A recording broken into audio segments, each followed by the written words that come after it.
इमरान खान को स्टेटमेंट दे दें उनके अगेंस्ट, वो उनको तौहीन भी लगती है, वो उनको बड़ी सख्त गुस्ताखी लगती है, इस पर उनकी तौहीन भी हो जाती है और इस पर इमरान खान साहब के वारंट गिरफ्तारी भी जारी हो जाते हैं, सब कुछ हो जाता है।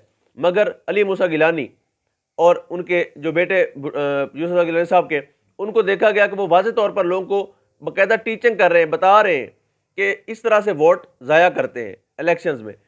उनके खिलाफ कोई एक्शन नहीं हुआ, यानी उनको कोई पूछने वाला नहीं है। बिलावल भुट्टो की पार्टी हो, जरदारी साहब की, या मुस्लिम लीग नून हो, इनको कोई पूछने वाला नहीं है, इनसे कोई पूछगछ करने वाला कोई नहीं, ना इलेक्शन कमीशन ना इदारे। जब भी गिरफ्त होगी इमरान खान की होगी, क्योंकि -1 के फार्मूले पर काम जारी है। सिंध में MQM को दोबारा से इकट्ठा करने का मकसद, जहां पर इमरान खान का मुकाबला करना है, उसको टफ टाइम देना है, वहीं पर दूसरा मकसद पीपल्स पार्टी को सपोर्ट करके बिलावल भुट्टो के लिए रास्ता आसान करना है। अब देखना यह है कि ये कौम बिलावल